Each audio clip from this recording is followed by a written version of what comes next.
दिल्ली में बीजेपी की अहम बैठक खत्म हो चुकी है। जेपी नड्डा के आवास पर हुई इस बैठक में गृह मंत्री अमित शाह मौजूद रहे, पार्टी के तमाम बड़े नेता शामिल हुए। तो यह बड़ी खबर है इस वक्त की बीजेपी की बैठक जेपी नड्डा के आवास पर बैठक हुई। सुबह 10:30 बजे टाइमिंग था बैठक के शुरू होने का और अब बैठक खत्म हो चुकी है। पार्टी के तमाम बड़े नेता बैठक में शामिल हुए। यह बड़ी खबर है इस वक्त की दिल्ली में बीजेपी की अहम बैठक खत्म हो चुकी है। नतीजों से पहले बैठक का सिलसिला, यह बड़ी खबर। और देखिए बड़ी बात यह है कि बैठक चली और अब पार्टी के तमाम बड़े नेता जो उसमें शामिल हुए, उसके बाद कई तरह के अटकलें, कई तरह के कयास कि क्या इस बार कुछ बड़ा बदलाव होने जा रहा है। बैठक लगातार जारी रही, तस्वीरें भी आपको दिखाई। ये बड़ी जानकारी इस वक्त मिल रही है। बैठक चली 10:30 बजे से लगभग 1:30 बजे तक। दिल्ली में बीजेपी की अहम बैठक खत्म हो चुकी है। ये बड़ी जानकारी इस वक्त। जब मतगणना होगी तो पूरे देश के, प्रदेश के मतगणना की रचना जो लगनी चाहिए प्रॉपर पार्टी की ओर से, जिस प्रकार सभी बूथ पर काउंटिंग एजेंट सही समय पे पहुंचे, कहां पर कितने नियुक्त हुए, अभी नहीं नियुक्त हुए, कुछ दिक्कत कहीं पर है क्या, कहीं पर वोटिंग को लेके, काउंटिंग को लेके कुछ अगर शंका है तो वहां पर पार्टी के पदाधिकारी विशेष ध्यान दे। ऐसी सारी चर्चा, एक तरफ चुनाव की समीक्षा और आने वाले काउंटिंग की पार्टी की तैयारी, इस पर एक विस्तृत चर्चा आज हम सब ने बैठकर की।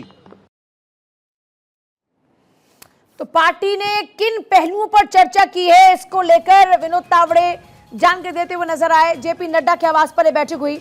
एग्जिट पोल के नतीजे बताते हैं कि एनडीए इस बार फिर से सत्ता में आ सकती है। चुनाव रिजल्ट 4 जून को घोषित होंगे। इससे पहले पीएम मोदी के आवास पर भाजपा की अहम बैठक हुई और फिर जेपी नड्डा के आवास पर बैठक। लोकसभा चुनाव 2024 की वोटिंग 19 अप्रैल से शुरू हुई और 1 जून को खत्म हुई। इस बार लोकसभा के चुनाव 7 चरणों में संपन्न हुए, जिसमें आखिरी चरण का मतदान हुआ शनिवार को। वोटिंग खत्म होते ही एग्जिट पोल के नतीजे भी सामने आए, जिसमें भाजपा जीत रही है। एनडीए फिर से जीत हासिल कर सकती है। तीसरी बार पीएम मोदी फिर से भारत के प्रधानमंत्री बन सकते हैं। वोटिंग खत्म होते ही पीएम मोदी एक बार फिर से एक्शन मोड में आ गए। एग्जिट पोल के अनुमान के बाद रविवार को पीएम आवास पर भाजपा की अहम बैठक हुई और इस बैठक में गृह मंत्री अमित शाह, बीजेपी अध्यक्ष जेपी नड्डा के साथ साथ बीएस संतोष भी मौजूद रहे। इस बैठक के बाद आज यानी कि 3 जून को लगभग सुबह 11 बजे बीजेपी के राष्ट्रीय अध्यक्ष जेपी नड्डा के घर पार्टी की अहम बैठक तय हुई और इस बैठक में अमित शाह, राजनाथ सिंह शामिल हुए। बैठक में चर्चा ये चल रही कि 4 जून को लेकर रणनीति बनी है। पीएम मोदी ने भी समीक्षा बैठक की। देश भर में आप लगातार देख रहे हैं कि इस वक्त एक तरफ जहां हीट वेव को लेकर तस्वीरें सामने आ रही, पीएम मोदी ने उसको लेकर बातचीत की। पूर्वोत्तर के जिन राज्यों में जो बारिश की वजह से परेशानी हुई, जो भूस्खलन, पानी भर जाना, वहां को लेकर क्या स्थिति है, उस पर भी डिटेल्स उन्होंने ली। और अदिति का सीधे रुख करते हुए बगैर वक्त गंवाए, अदिति, बैठक का सार क्या?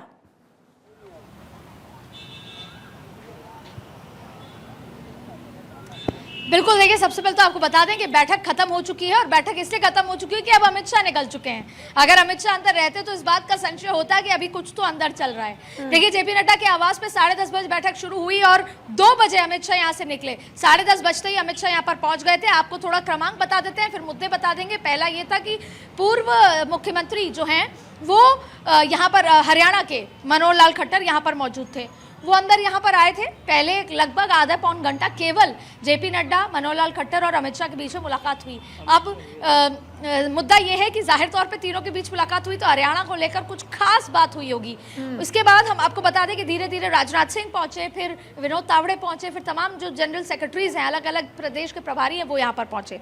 अब ये बात करते हैं और आपको बता दें कि अब राजनाथ आधे घंटे पहले निकल गए थे, राजनाथ जी। अभी अमित शाह निकल चुके हैं, विनोद तावड़े निकल चुके हैं, केवल जेपी नड्डा अंदर मौजूद हैं। 10:30 से 2 बजे तक ये बैठक चली। अब इस बैठक में क्या, कल है नतीजे, तो अब आपको 3 दिन को क्लब करके देखिए। कल प्रधानमंत्री नरेंद्र मोदी, अमित शाह, जेपी नड्डा की मुलाकात होती है। वो बहुत इंपॉर्टेंट होती है, उसमें कई चीज़ें तय होती हैं, वो तय होती है। उसके बाद फिर आज सुबह बैठक बुलाई जाती है जिसमें संगठन के तमाम मंत्री, बीएल संतोष जो संगठन के सबसे वरिष्ठ नेता हैं, वो यहाँ पर आते हैं। उनके साथ साथ तमाम राज्यों पे मुलाकात होती है। पहले चर्चा होती है कि क्या कुछ रहा, किन राज्यों में भारतीय जनता पार्टी का प्रदर्शन उम्दा रहा, किन राज्यों में भारतीय जनता पार्टी का प्रदर्शन ठीक ठाक एवरेज रहा और किस वजह से रहा, और जहां बहुत अच्छा रहा वहां पे भारतीय जनता पार्टी क्या उम्मीद कर रही है, वोटिंग परसेंटेज के क्या मायने हैं, किस तरह की स्थितियां हैं, इन सब का एनालिसिस किया गया। और यहाँ क्योंकि धुरंधर और दिग्गज बैठे थे, अमित शाह थे, राजनाथ सिंह थे, जेपी नड्डा थे, ठीक वैसे ही यहाँ पर संगठन के तमाम वो लोग थे जो प्रभारी हैं राज्यों के। तो राज्यों का फीडबैक लिया गया कि उस राज्य में क्या है, बिहार में क्या हुआ, महाराष्ट्र में क्या रहा। उसके बाद चर्चा की गई जो कि भारतीय जनता पार्टी प्रो है, कल की तैयारी। जो एजेंट हैं, वोटिंग जो काउंटिंग एजेंट हैं, वो सुबह 5:30 बजे, 6 बजे, 7 बजे पहले काउंटिंग बूथ पर पहुंचेंगे। काउंटिंग एजेंट का रोल बेहद महत्वपूर्ण होता है और भारतीय जनता पार्टी उनको ट्रेनिंग देती है शुरुआत से, क्योंकि Bharatiya Janata party worker based party है। चाहे वो पन्ना प्रमुख हो, वोटर को घर से निकाल के वोटिंग बूथ तक ले जाना हो, या काउंटिंग बूथ पर किस तरह से काउंटिंग चल रही है उसकी फीडबैक दिल्ली तक हाथों हाथ पहुंचाना हो। तो एक विस्तार से चर्चा की गई काउंटिंग बूथ एजेंट को किस व्यवस्था को लेकर, तमाम व्यवस्थाओं को लेकर। ये तो है ऑन रिकॉर्ड जो अंदर हुआ। अब बहुत कुछ पूजा वो हुआ जो ऑफ रिकॉर्ड है जी, जो बाहर नहीं आया। लेकिन बहुत सारी ऐसी चीजें हैं जो कल प्रधानमंत्री के साथ चर्चा हुई, जो यहाँ पर भी चर्चा हुई, जिसमें घटक दलों के साथ संपर्क की बात है।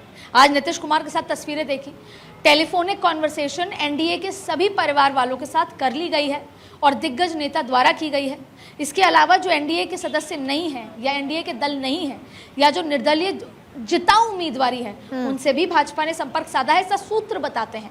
और ये बहुत ऑब्वियस इसलिए लगता है पूजा, क्योंकि भारतीय जनता पार्टी प्रो है प्लानिंग में, एग्जीक्यूशन में, तैयारी में, और क्योंकि भारतीय जनता पार्टी को बड़े नंबर से जीत हासिल करनी है एनडीए की, तो जाहिर तौर पे वो और ज्यादा, क्योंकि जो चुनाव से पहले साथ आए और जो चुनाव से पहले नहीं आए वो चुनाव के बाद भी साथ आ सकते हैं। तो इस पूरी तैयारी के साथ भारतीय जनता पार्टी की स्ट्रैटेजी, प्लानिंग, प्लॉटिंग और एग्जीक्यूशन में कोई मतलब इसको यूं समझा जा सकता है अदिति की 400 पार के नारे को साकार करने के लिए पहले आत्ममंथन, अपने लोगों से पूरी जानकारी हासिल की कि आपके राज्य का हाल बताइए, आपके राज्य का क्या गणित है, कहीं पर कमी पेशी रह गई तो कहां से उसको पूरा किया जा सकता है, ये पूरा गणित बिठाया जा रहा है।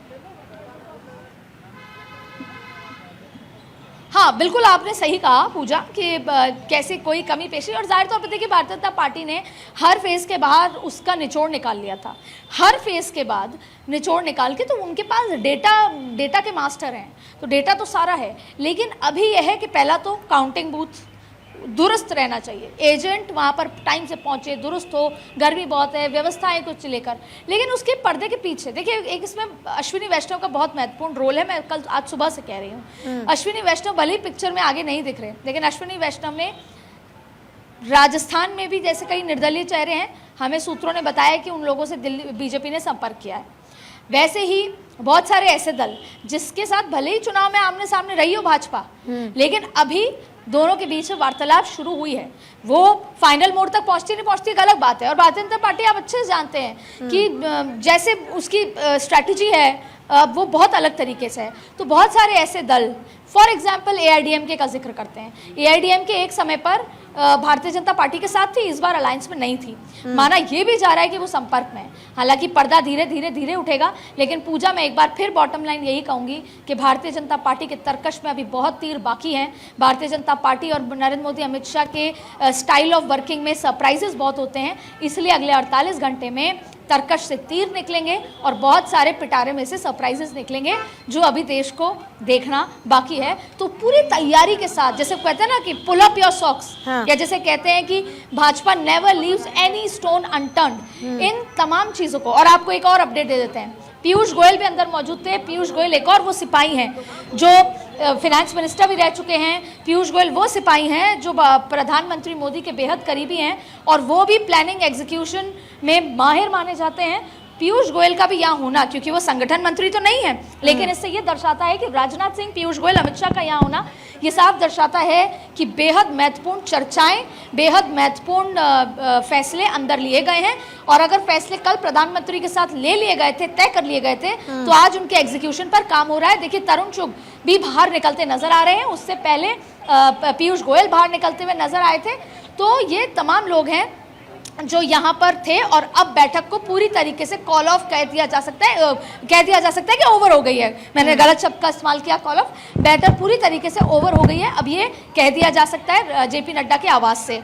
तो 3 खास बातें देखिए संगठन की बैठक थी, लेकिन जेपी नड्डा के आवास पर अमित शाह का होना, राजनाथ सिंह का होना, पीयूष गोयल का होना, जो तीनों प्रधानमंत्री के आंख नाक कान की तरह माने जाते हैं, उनका यहाँ होना बहुत बड़ी आगे के संकेत बताता है। और तैयारियों में भारतीय जनता पार्टी हमेशा तैयार रहती है। तो एक बार फिर कल के नतीजों, यानी बॉटम लाइन एक और फिर पूछा कि कल आने वाले नतीजों की तैयारी, यानी कि कल आने वाले नतीजों के से पहले जो पूरी प्लानिंग है, जिसे स्ट्रेटजी बोलते हैं, वो यहाँ पर तैयार की गई है। और अब उसका कल तक आपको एग्जीक्यूशन होता नजर आने वाला है। एक और खास बात यहाँ पर विनोद तावड़े ने कही। उन्होंने, जब उनसे पूछा गया कि क्या रोड शो होगा, क्या जश्न मनाया जाएगा, तो उन्होंने कहा कि पहले हम नतीजों का इंतजार करेंगे और उसके बाद काम करेंगे, उसके बाद जश्न मनाया जाएगा, धन्यवाद दिया जाएगा, सब कुछ होगा, लेकिन पहले नतीजों का इंतजार। तो भारतीय जनता पार्टी अपने आप को ओवर कॉन्फिडेंट नहीं दिखाना चाहती है, वो ये दिखाना चाहती है कि हम पहले नतीजों का इंतजार कर रहे हैं। तो फूक कर हर एक बात यहाँ से निकल रही है, लेकिन इस बात में कोई दो राय नहीं कि कल की पीएम के साथ बैठक, उसमें तय हुए फैसले और आज उनके एग्जीक्यूशन को लेकर यहाँ पर एक बड़ी बैठक हुई है, जो अब सुबह 10:30 शुरू हुई थी, 2 बजे खत्म कर दी गई है। पूजा, जिस तरह से बैठकों का सिलसिला चल रहा है और जिस तरीके से प्रधानमंत्री मोदी ने कहा कि अब बलिदान नहीं बल्कि योगदान का वक्त है, कन्याकुमारी से वापस आने के बाद में लेख में जिन बातों का जिक्र है, उससे एक आकलन ये निकलकर सामने आ रहा है कि अगर एग्जिट पोल सच्चे हुए, अगर एग्जिट पोल के अनुकूल ही बीजेपी के लिए नतीजे हैं, तो जाहिर तौर पर कुछ बड़ा होने की तैयारी है क्या? क्योंकि जिस तरीके से बैठकों का दौर चल रहा है और जो बात करने का लहजा है, जिन शब्दों का इस्तेमाल किया जा रहा है, उससे लग रहा है कि कुछ बड़ी तैयारी है। देखिए, तैयारी तो हमेशा ही बड़ी होती है, पार्षद के चुनाव हो तो भी। और उससे बड़ी बात यह है कि भारतीय जनता पार्टी 400 के आंकड़े को पाने के लिए भी ये बैठक कर रही है कि अगर कुछ और दल हमारे साथ आए, और भारतीय जनता पार्टी वो भी तैयारी कर रही है कि कुछ आंकड़े कम हुए तो उसको कैसे करना है, ये माना जा रहा है। आधिकारिक रूप से किसी ने कुछ कहा नहीं, आधिकारिक रूप से केवल मेजर बात यही है कि हमने मंथन किया, हमने अपने एनालिसिस किया कि भारतीय जनता पार्टी कहाँ है 2024 के चुनाव के बाद, चुनाव के नतीजों से पहले हमारा क्या एनालिसिस है, हमारे सर्वेयर क्या कहते हैं, या खुद पार्टी के संगठन के लोगों ने क्या समझा जब वो प्रभारी थे, तो प्रभारी के तौर पे पार्टी कहाँ स्टैंड कर रही है, कहाँ कमी रही, कहाँ बहुत अच्छा किया, अगर अच्छा किया तो किन मुद्दों पर किया, उन मुद्दों को आगे और बढ़ाना है, ये एक मुद्दा है। दूसरी बड़ी बात है कि जहां, और देखिए भारतीय जनता पार्टी विस्तार में भी विश्वास रखती है, तो विस्तार को लेकर आपने देखा होगा कि ये सवाल पूछा, आपने भी अपने डिबेट में, अपने शो में कई बार उठाए हैं कि कांग्रेस के आधे से ज्यादा नेता आ गए, दूसरे दलों के नेता आ गए, एनसीपी के आ गए, शिवसेना के आ गए। तो जाहिर तौर पर भारतीय जनता पार्टी ओपन है, वो कहती भी है कि जो आना चाहे उसका स्वागत है। तो अभी भी भारतीय जनता पार्टी सरप्राइज देना चाहती है, उसमें बने रहना चाहती है, जैसे बोलते हैं ना, टॉकिंग डिस्कशन में बने रहना चाहती है। और मुझे ऐसा लगता है कि पर्दे के पीछे कुछ ऐसी भी बैठकें हो रही हैं जिसमें और दल और निर्दलीय नेता और दलों के नेता अब भाजपा के साथ शामिल होंगे। उसकी 2 बड़ी वजह है। पहला एक कि एग्जिट पोल अगर सही होते हैं जैसा आपने कहा, तो जाहिर तौर पे सबको लग रहा है कि सरकार के साथ रहने का फायदा है, सरकार के साथ रहना चाहिए और सरकार के साथ जुड़ रहे हैं। फिर दूसरा ये भी कि नरेंद्र मोदी इतने बड़े कल्ट हो गए हैं कि अब आने वाले दशकों तक, अगर एग्जिट पोल सच होते हैं तो आने वाले दशकों तक नरेंद्र मोदी के सामने किसी को पैदा नहीं, अवतार ही लेना पड़ेगा। तो ये सब सोचते हुए बहुत सारे ऐसे निर्दलीय चेहरे होंगे या बहुत सारे ऐसे दल होंगे जो भाजपा के साथ जुड़ना चाहते होंगे, लेकिन इन सभी के बीच में एक, जिसे बोलते हैं कि कैपिटल लेटर्स में एक लाइन है कि अगर एग्जिट पोल जो दिखाए गए हैं वो सच होते हैं या सच के आसपास होते हैं, तो मतलब उन्हीं आंकड़ों के आसपास होते हैं। लेकिन भारतीय जनता पार्टी कॉन्फिडेंट होने के बावजूद भी अपनी तैयारी, अपने मंथन में कोई कमी नहीं छोड़ती। ऐसा हमें पिछले 10 सालों से देखा है। उनके काम करने का तरीका पुख्ता होता है, वो बहुत अच्छा कर रही है तो भी तैयारी में कमी नहीं छोड़ती, ओवर कॉन्फिडेंट नहीं होती, और वो अगर कुछ कमी भी रह गई है तो उसको भरपाई पूरी तरीके से करना जानती है दूसरे माध्यम से, तो वो की जा रही है। लेकिन ये बैठक बेहद महत्वपूर्ण थी जो अब खत्म हो गई है। लेकिन ऐसा नहीं है, अभी भारतीय जनता पार्टी कार्यालय में भी बहुत सारे संगठन के लोग मौजूद हैं और लगातार टेलीफोन का सिलसिला, मुलाकातों का सिलसिला, पर्दे के पीछे की बातों का सिलसिला और एनडीए के घटक दलों से संपर्क का सिलसिला जारी रहेगा। जी, आपके पास वापस लौट रहे हैं अदिति और बारीकी से काफी और पहलुओं को समझेंगे, लेकिन इस बीच जिन विनोद तावड़े के बयान का जिक्र अदिति कर रही थी, एक बार जरा सुनिए उन्होंने इस बैठक के बाद क्या कुछ कहा।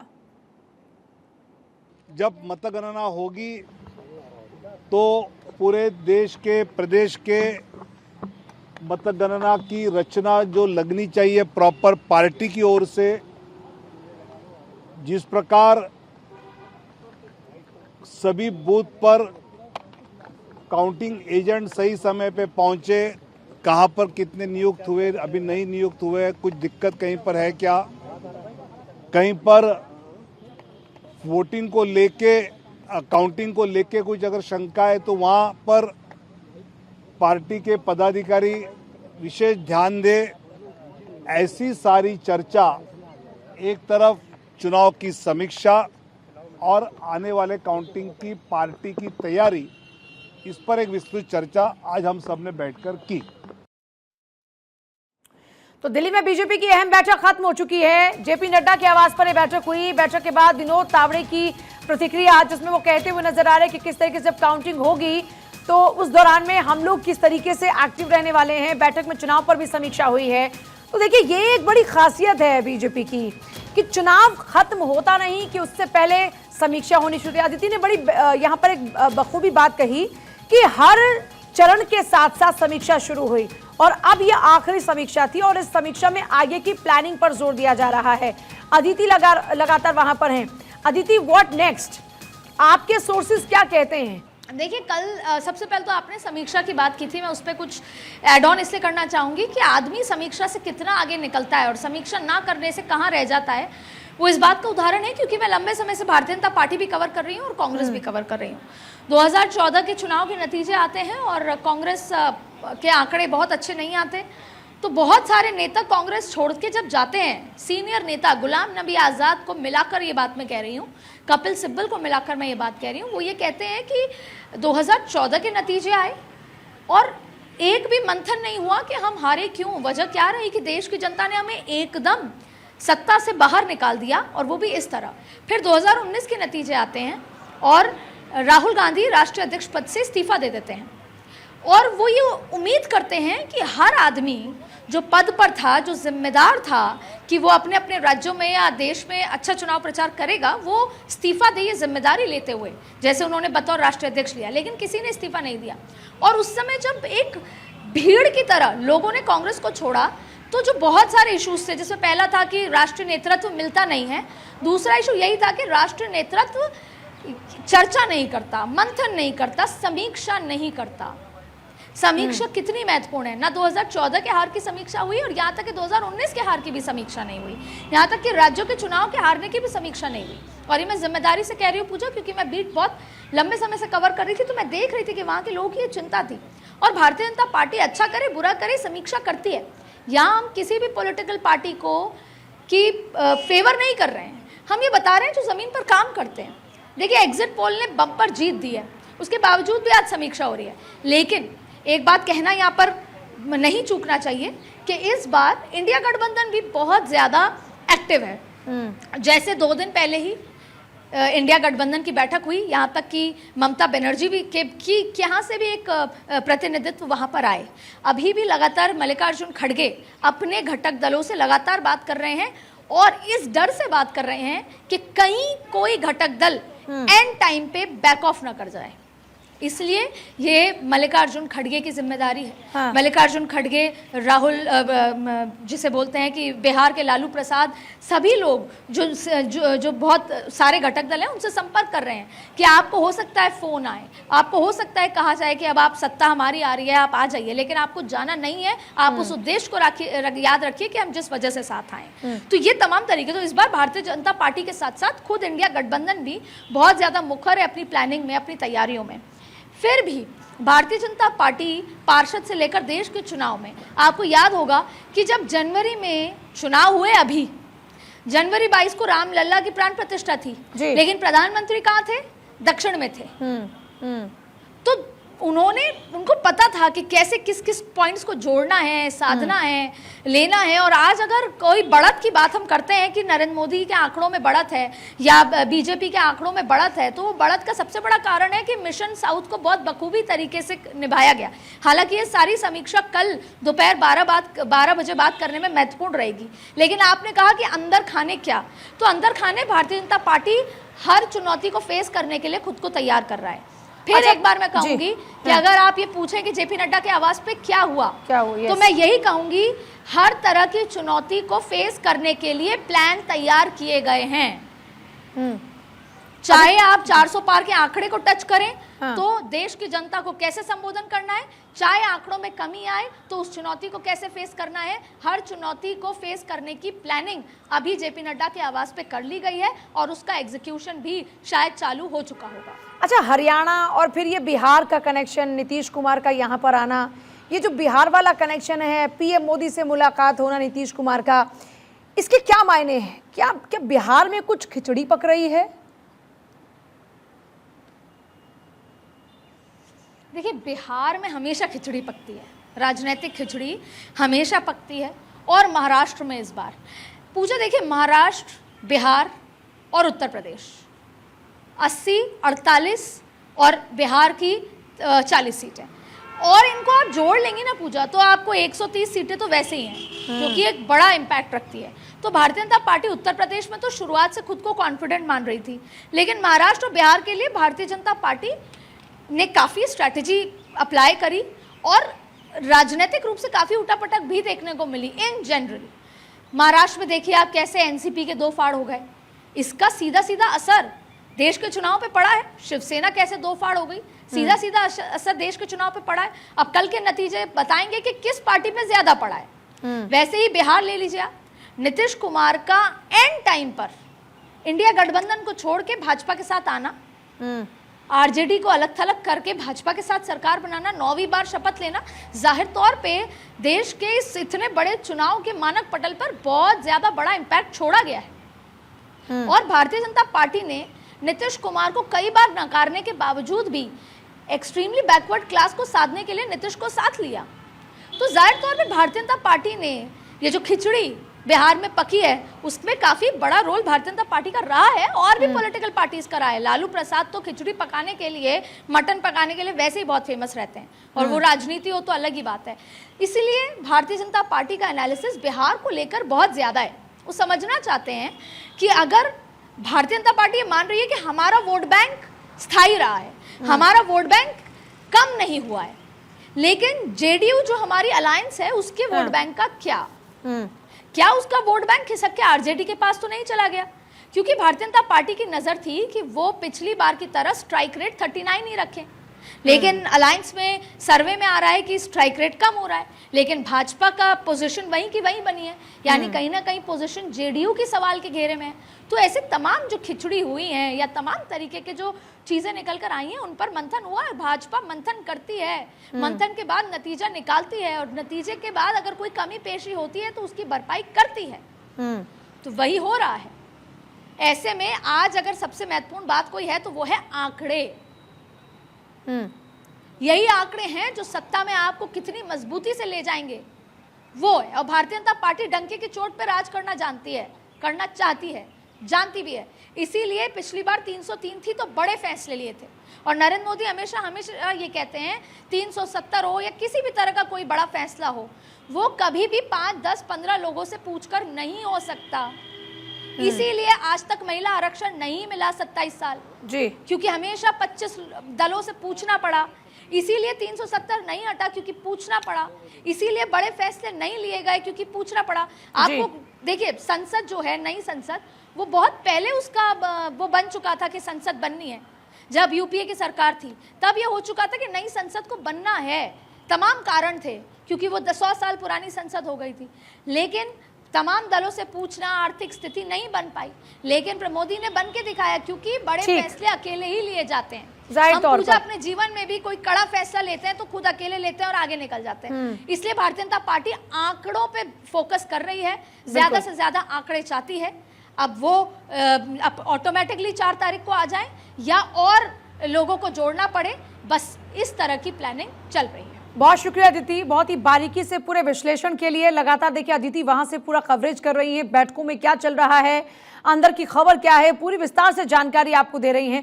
बहुत शुक्रिया अदिति। और फिलहाल देखिए लगातार आप तस्वीरें देख रहे हैं, नतीजों से पहले किस तरीके से तैयारी की जा रही है, ये बीजेपी की स्ट्रैटेजी है। एक तरफ आपने देखा कि कांग्रेस ने भी पहले बैठक की नेताओं के साथ में INDI ब्लॉक के, और बैठकों का सिलसिला वहां पर भी चला, लेकिन अब तक देखिए बीजेपी एग्जिट पोल में जीत रही है, ये मानने के बावजूद, देखने के बावजूद भी बहुत ज्यादा ओवर कॉन्फिडेंस दिखाने की कोशिश नहीं कर रही है और अभी नतीजों का इंतजार करने की बात करें। लेकिन साथ साथ प्लानिंग भी चल रही है कि अगर ऐसा हुआ तो क्या होगा, वैसा हुआ तो क्या होगा, और ये एक USP है बीजेपी।